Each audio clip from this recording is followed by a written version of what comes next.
Greetings and salutations. Been here working my tail off, and I just realized I didn't film anything.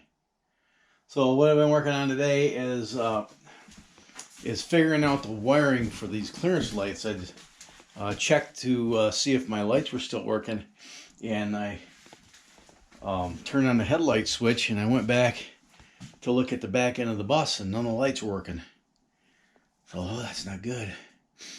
So the clearance lights weren't working, and the parking lights weren't working. Tail lights weren't working. The flashers, the emergency flashers weren't working. So I started troubleshooting. I turned the hazard switch, which is right here on the steering column, like most cars, and you could hear the flasher relay. Could hear the flasher working. I went back and checked. No, it wasn't working. So I came up here, and inside the cluster frig down here is the connector that goes to the back lights. And I tested that. I tested the flasher. Everything was testing out. And I got back yonder, and I tested it would be the yellow and green wire, which is the blinker or the flasher. That's how it's hooked up. No power.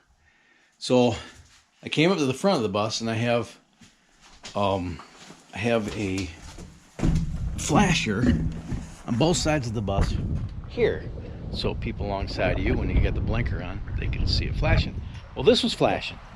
Checked the other one, and it was flashing. So I knew I had power up to here, so I figured, okay, this one goes all the way up to here, to this right here, and it ties into the harness. Where does it cross? Because it goes across. It must be buried in the foam. It's probably this wire right here. So this wire goes all the way across. It ties into the main harness, which goes down behind here. I don't know if you're going to be able to see it, but down there is where the other flasher is on this side. Well, there's the green wire that goes to the other side. Okay. And then the yellow wire was cut. And I don't know if you can see that down there, but you can see where that yellow wire's got a piece of shrink wrap to it.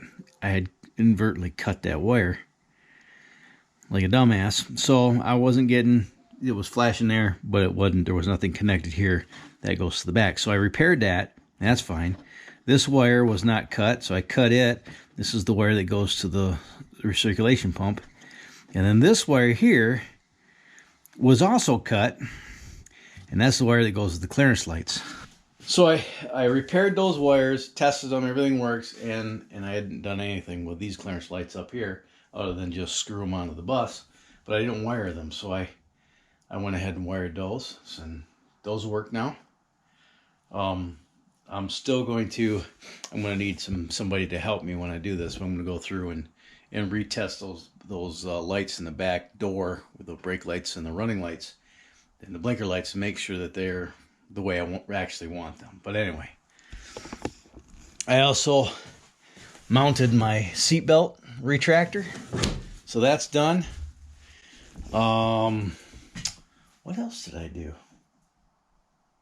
I think tomorrow I'm going to work on this cluster here and work on that. This is the wiring for the generator, start switch and all that stuff, so you can start it from up here. And I think I need to possibly run another wire back there and hook up some kind of solenoid for the choke so I can choke it from up here. And I need to do something with these switches. And anyway, so I need to work on that. Just the other day, I installed these. It's dark as frick. I gotta put a light circuit back here and run some lights. I'm gonna work on that tomorrow too, I think. So I got these installed, and then I also put in the keepers, so they're all good. This is the foam for the couches, and cut those. But I got them back here to let them relax. This is 5-inch foam.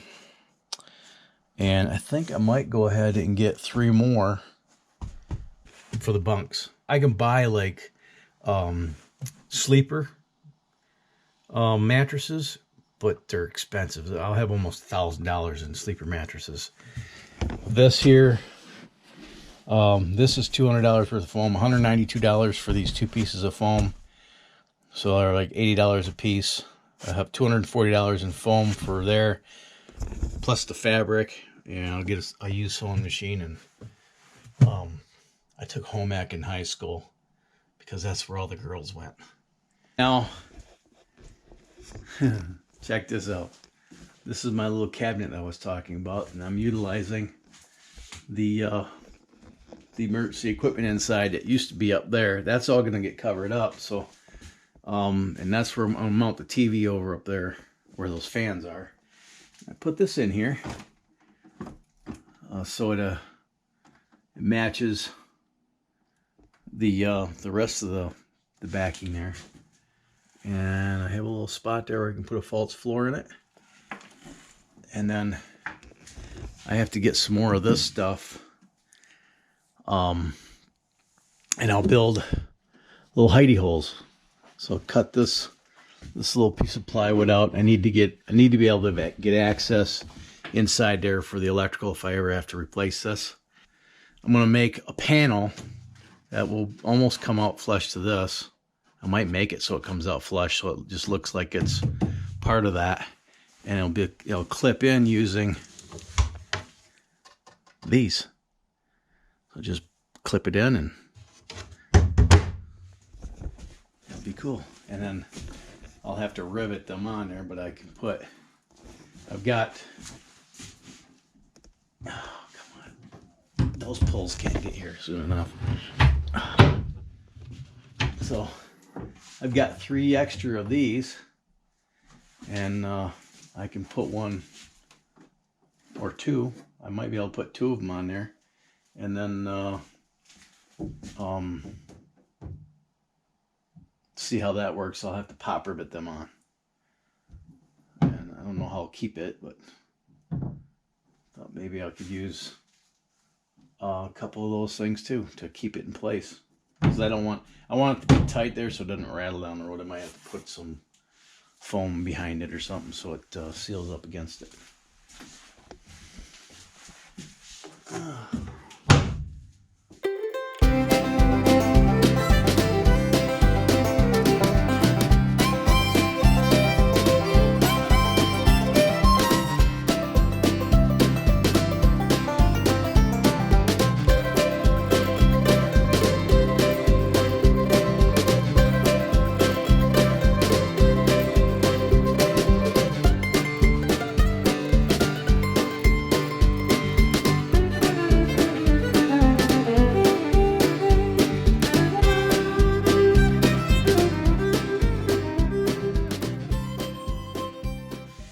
Okay, so you've seen these before, I hope.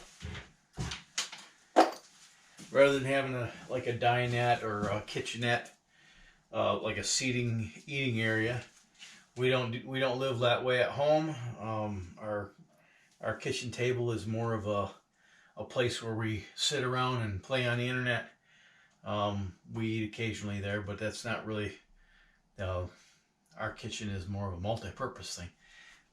We eat anywhere we want to eat in the house. It's just the way we roll. What we're going to spend most of our time doing here is sitting, reading, looking at our computers and our devices, and possibly watching a movie up there on the wall. What I did want is to have some extra storage, and if you don't remember, up here, that's the front part of the wheel well. I built that out, and it comes back to, let's see, it comes back to here. There's the wheel well.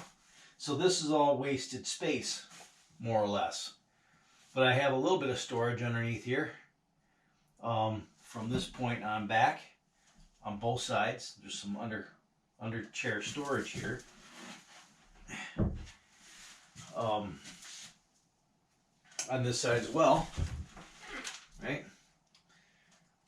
And I suppose you could put some small items here on top of the wheel well, so it's not completely wasted space. But the one thing that we wish we had in our home was a king size bed, because the kids, you know, they're at that age where we're still cool. We're not the enemy, and they like to hang out in our bed. There's just not room for everybody. But this distance between here and here is almost the size of a king size bed. If I had a tape measure, I'd be able to show you. So one of the things that I wanted to do was to create a space here where the family could lounge and maybe lay down here, and you know, maybe if the kids didn't want to sleep in the bunks, they wanted to sleep out here, they could do that. So made these so that they could open up, right, and create a plane. But you gotta be able to support these. So I built these things that interlace.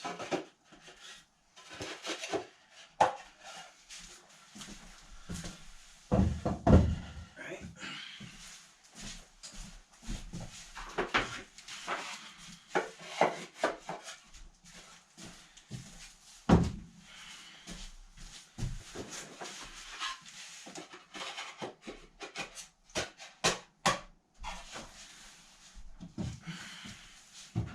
Now, those are supported.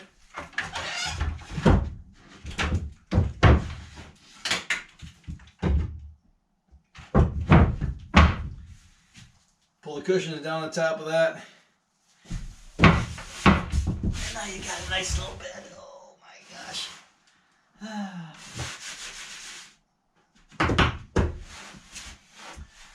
I like it.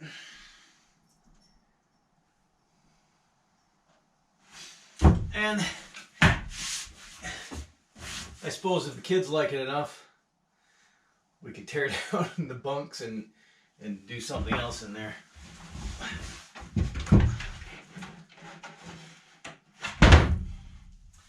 And then when you're done, you want to move on. This one's tight. Like a virgin. Ooh. Just lift these up.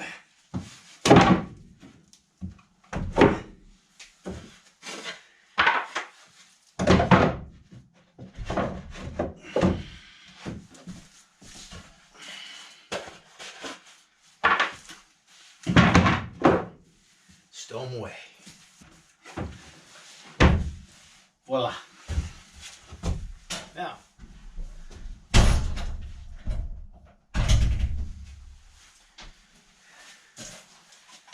as you might know, I used a heck of a lot of pop rivets on this bus build. In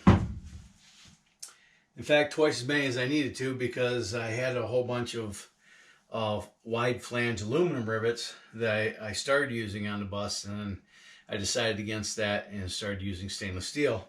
I had to do a lot of repairs. I had to do some rust repairs around the wheel wells, and I had to build some panels, and I used 3/16 stainless steel pop rivets to put all that stuff together. When I was using the aluminum rivets, I was using one of these manually operated pop rivet guns, and they typically come with an 1/8 inch to 3/16 dies. You can, you know, if you're using an 1/8 inch, or this looks like it might be even smaller than that. Do I have an 1/8 inch right here? I did. Anyway, the way this works, you drop the rivet in there, and then you squeeze the thing, and it pulls the mandrel in through the rivet and expands it. And I started using this with those aluminum wide flange rivets, and like, this is bullshit. I'm never going to be able to do the hundreds of them that I need to do. So I went and bought this one from Harbor Freight. Now this one I think was $39, about 40 bucks, and its maximum capability is a 3/16 rivet. Well, that seatbelt retractor was riveted to the bus originally with 1/4 inch rivets. quite a difference.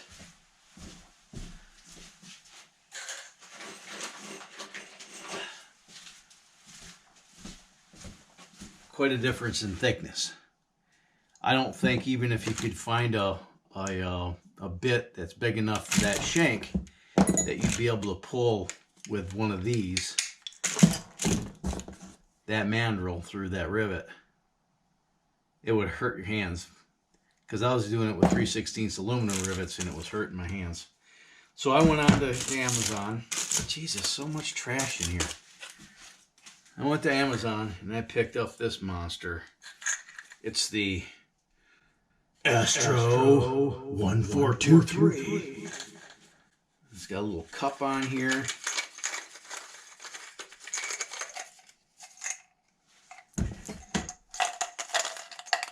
Get to catch the tails when they break off. And I was expecting this to be kind of hard to use, but it is really simple because it uses leverage, compounding leverage. But this will do everything these will do, just about. I can't read that. Fuck's sakes. I think with all this light, I have to plug this thing in. Let's see here.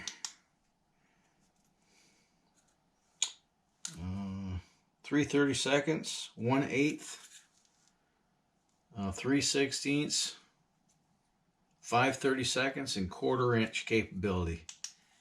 I forget what this thing cost me. It wasn't a whole lot. It was cheap.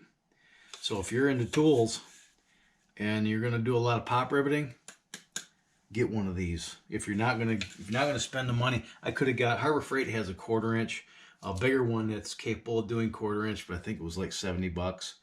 And realistically, this is the first time in 54 years that I've needed a 1/4 inch pop riveter. So I think I'm just going to take these. A couple of them are pretty decorated. I'll take the one. There's one. I have 3 of these. One of them is pretty messed up. I'll throw that one away and replace it with this one. If you're in the market for a rivet gun, link is in the description.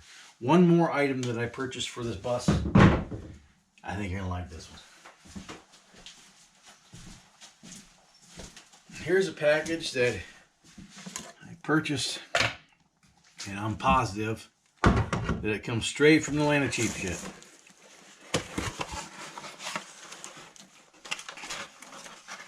Because this is the manual. But I have a backup camera. Also his night vision capability.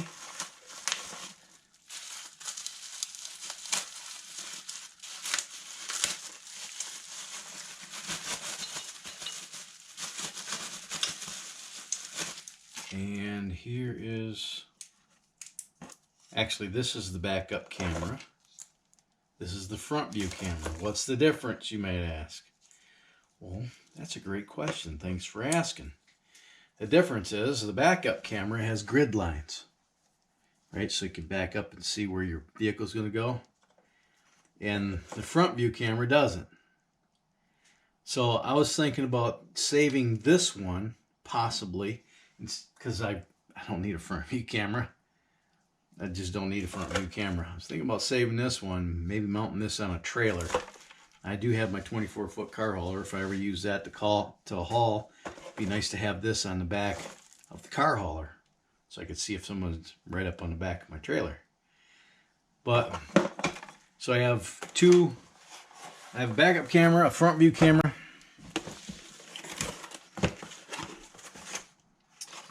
and then I have,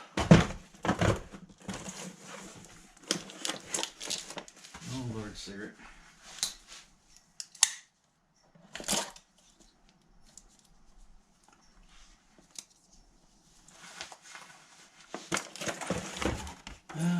Another manual, yay.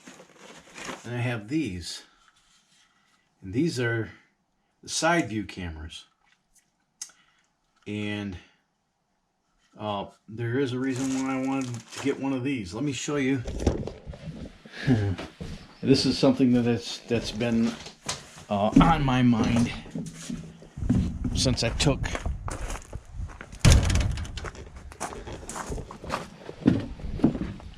the stop sign, you know, the little stop sign that unfolds right here. Well, that's where this mounted. And I figured, oh, that's the perfect place for a backup, for a side view camera, right?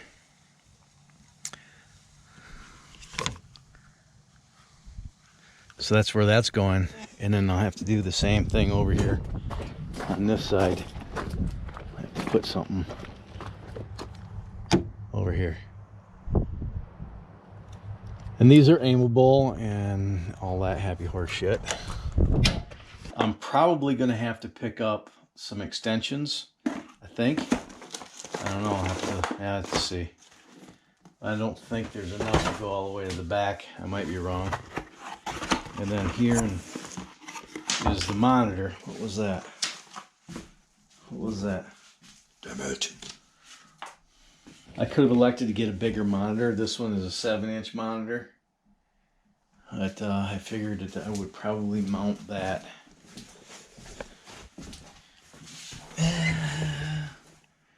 Well, hell. I wonder if I could mount that right there and then move my gauges someplace else. There is a stand that comes with it, so I could mount it on the dash. I could mount this on the dash, I suppose.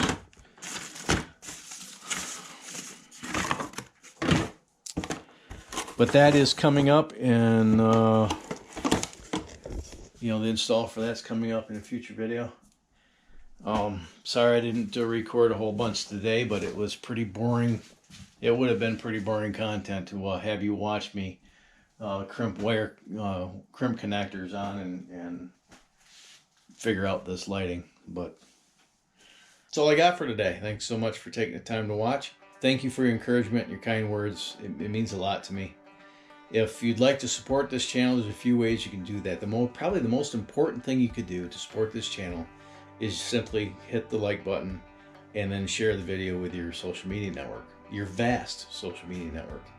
Share it on Twitter or on Facebook. Share it wherever you go on social media. If you could do that, that certainly would help the channel a lot. That lets YouTube know that I'm not such a bad guy after all, and maybe they'll promote my videos a little bit more. There's some ways that you could financially support this channel. Check the links in the description. There's links to things like that rivet gun. I'll put some links to other products down there. If you're so inclined to purchase those products, I'd appreciate if you went through one of those links. If you're not interested in any of those products, but you shop on Amazon anyway, could you please go through one of those links to get whatever it is you do want? That way the channel can earn a little bit of a commission off that stuff. Doesn't cost you anything extra. I just get a little bit of a kickback. It's pennies, but every penny counts. If you want to throw me a couple of bucks, go to the PayPal link and click on that. You can throw a couple of bucks in the kitty. And if you want to support this channel on a monthly basis, there's Patreon. So check those links out, see if that's anything you might be interested in. And if you can afford to do that, thank you in advance. If you can't, yeah, it probably just means we're related. I would like to cordially invite you at this time to click the subscribe button. And if you click the subscribe button, could you please click the little bell icon right next to it? That way YouTube will let you know the next time I upload a video. So, having said all that, thank you so much for watching. You have fun, stay safe, shoot straight, keep powder dry, and you have a splendid day. I'm going to go in and eat now because I'm hungry. Okay. Thanks again for watching, and I'll see you next time. Bye.